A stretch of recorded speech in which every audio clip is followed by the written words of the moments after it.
Hello, Nick Sirianni and John Thierry can confirm or deny this for us, but welcome into the JAKIB Media Lehocky Postgame show here on the JAKIB Media YouTube channel, brought to you by the great people at Ocean Casino. Go for the live show, go for the win. Without further ado, let's go to Lincoln Financial Field, talk to our man, John McMullen. John, apparently Nick Sirianni was reminding the team that Reed Blankenship played a lot in preseason game number 3 last year and more or less carved out a spot for himself on the roster. Is that what he said postgame? Well, he mentioned he mentioned Austin Ekeler specifically as somebody who sort of made it with the last preseason game. He said, back in 2016, 2017, he wasn't exactly sure the year, and I haven't checked it, but, Austin Ekeler wasn't going to make the team, and all of a sudden he had a great last preseason game. They put him on there, and obviously the rest is history. He's turned into one of the best running backs in the NFL. Reed's a good example as well. And he made the roster, but, I asked Nick specifically about tilting things with this last game because, they've been working since mid-April. So there's a large sample size when it comes to these players. And you bring up Reed specifically, like Reed started to distance himself last year when they put the pads on in practice. So, it's much more important to show up in practice on a consistent basis than just have a splash moment or something like that in a preseason game. But I get it from a fan perspective because that's kind of all they see now, right? So, they get excited by Tanner McKee playing well or Eli Ricks making a pick six, and it's not as important. You go back to the joint practice on Tuesday. Tanner McKee didn't get a rep. He didn't get a rep because he wasn't on the first or the second team. And those guys were all getting the reps in the practice. So it's not good for fans, but I wouldn't get too overreactionary to these preseason games. Hey, what's going on, John? How are you, man? Doing well. How are you, Bill? Not too bad. Preseason's over, man. Season's almost here. So we're all doing well here. We're all doing well. Was there anybody that didn't dress tonight that you were surprised about? No. The one guy would have been Mario Goodrich, but he's got a little bit of a groin, so it's more injury precaution than anything else. Everybody else, Derek Barnett, I know some fans.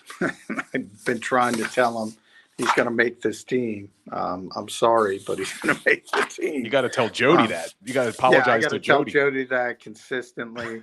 I'm just looking at the list. I just picked it up. There were so many players. Kentavious Street didn't dress, which I thought was surprising. Yeah, Kentavious is a guy, and he doesn't have an injury issue. So, I don't,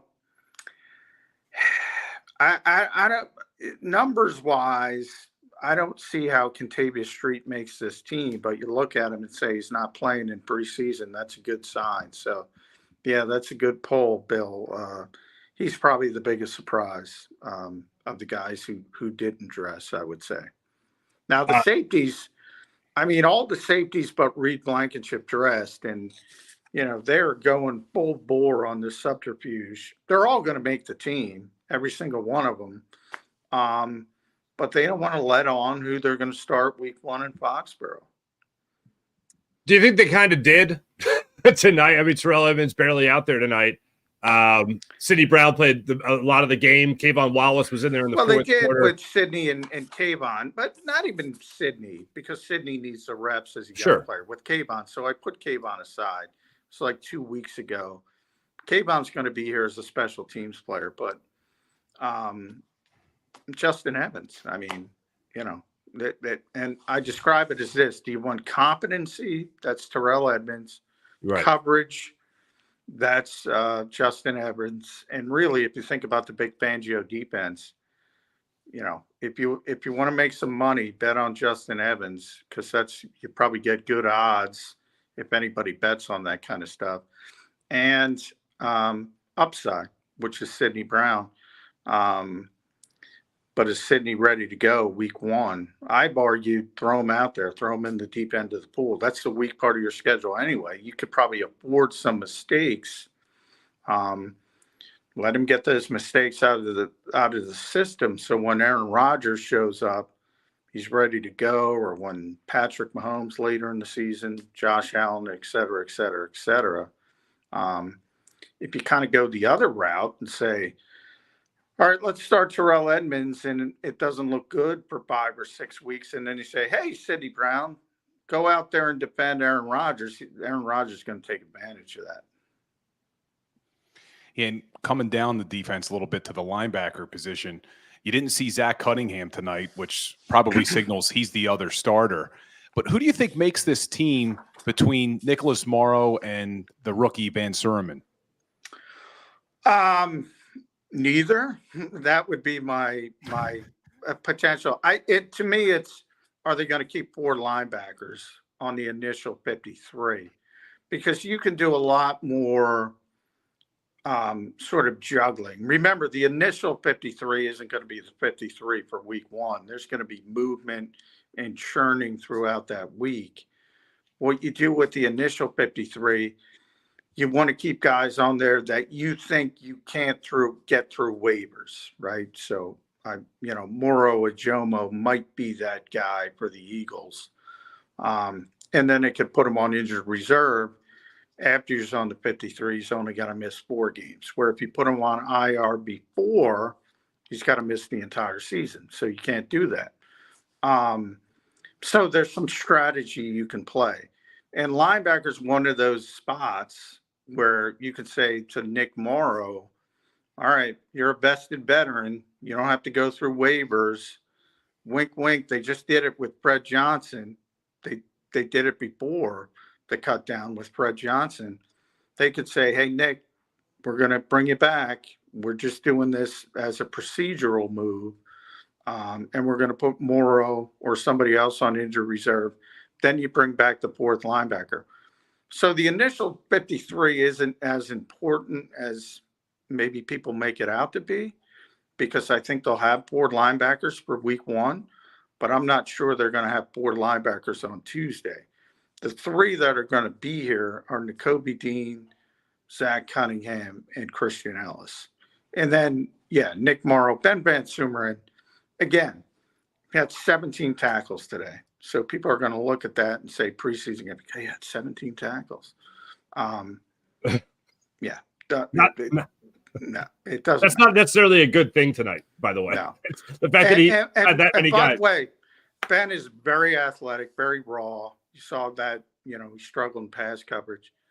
He'll be on the practice squad, but he's not going to be on the 53.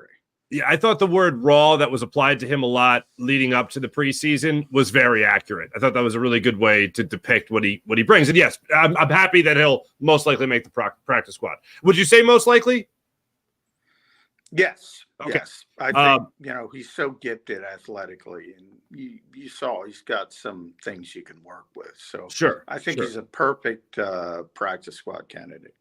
We all know the offensive line needs to have Swiss Army knife guys that can play guard, that can play tackle. Tyler Steen, to me, in the preseason, made what I'll call like new guy miscues, whether it was back-to-back false start penalties. I know during the broadcast they said, I think it was Josh Andrews that stepped on Tanner McKee's foot.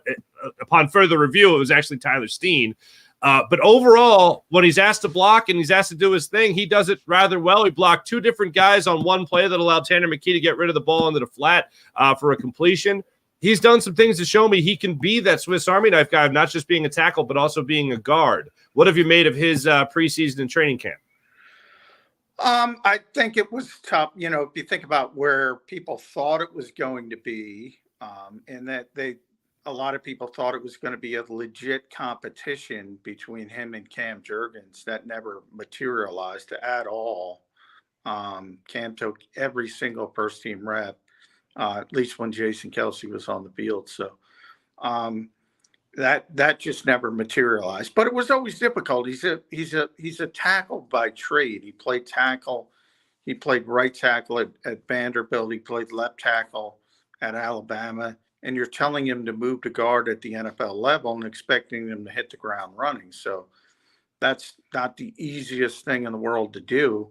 I think it was fine. Is he a better right guard or left tackle. Those are the two positions he played in training camp. Left tackle obviously played at Alabama. He's probably more comfortable at left tackle, but the Eagles moved him in for a reason. He doesn't have the longest arms. When you get to some of these tremendous pass rushes you're going to see in the NFL, that's going to make it more difficult for him. So I think he's going to be fine long term. And I think ultimately, if Jason Kelce ever retires, the plan is still Cam Jurgens at center and Tyler Steen at right guard.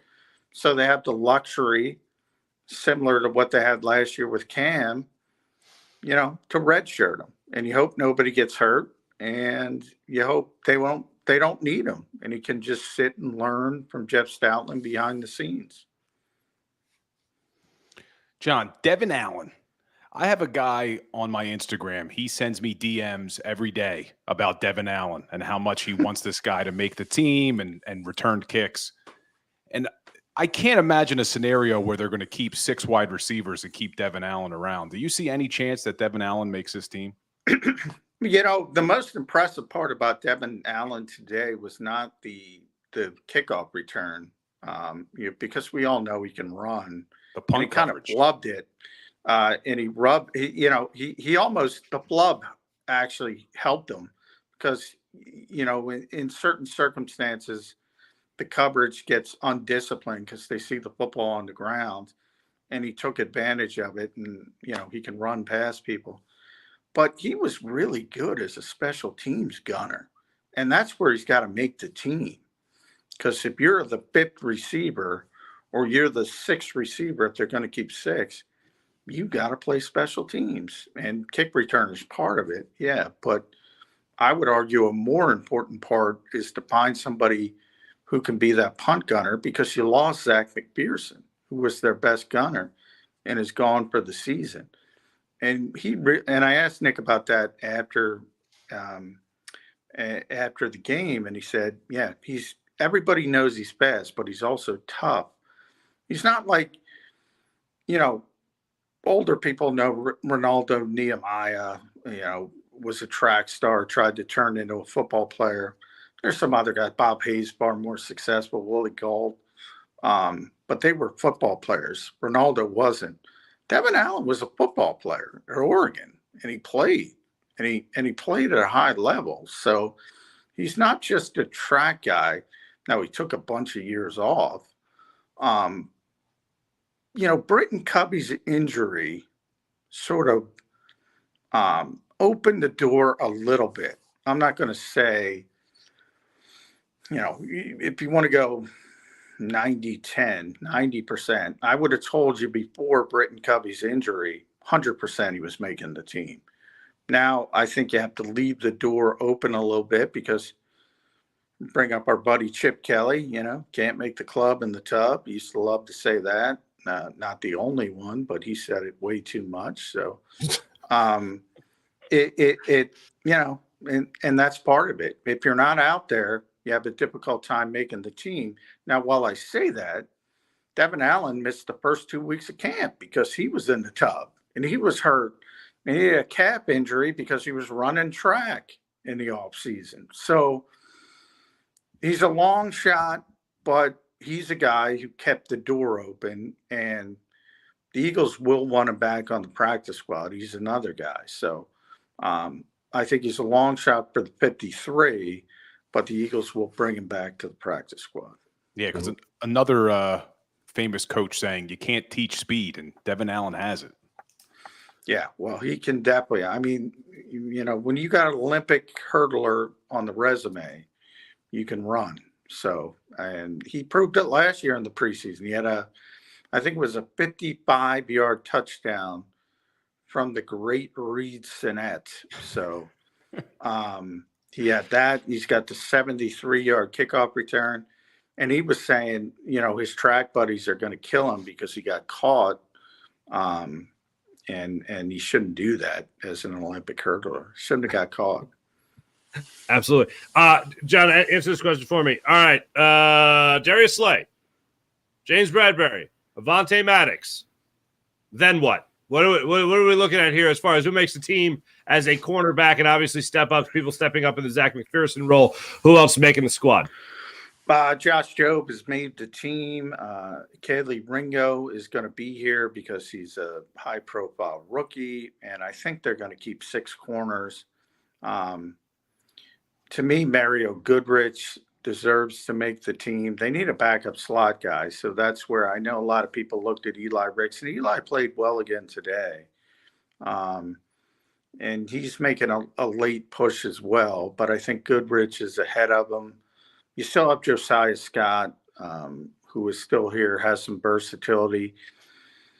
But, if they like Ricks and they think he can't get through waivers, don't forget that Justin Evans can play the slot too. He's very similar to C.J. Gardner-Johnson. You can play safety and slot, so maybe you can go about it that way. So there's a lot of things they can do, but I think the player that has played the best in camp and throughout the summer is Mario Goodrich as that number 6 corner. And I've been listening to you on Birds 365, and you've been very high on Reed Blankenship all training camp. I'm going to ask you for a bold prediction here. You think Reed Blankenship can make a Pro Bowl this year from the safety position? No, not that high. There's some really good safeties in there. Reed is, a first-time starter. He's the best safety on this team. Let's go in increments. There's still the Buda Bakers of the world, the Harrison Smiths of the world. I'm trying to think the NFC. You got Chauncey Gardner-Johnson on the Lions. CJ's on the Lions. Derwin James is probably the best safety in football. Micah Fitzpatrick probably number 2, but they're in the AFC. There's a lot of good safeties. And Reed is on his way, but it's a little bit too much to think he's going to jump in that sort of category. John McMullen, last thing from me. What did you learn during training camp in the preseason? What jumps out to you the most? What might have surprised you the most since the start of training camp and the start of the preseason? I actually, I was thinking about that, Mark. It brings that up. This team has been very consistent. Everything that you expected has kind of happened, because I was doing my training camp awards, and I'm like, who's the biggest disappointment? And I came up with Dan Arnold.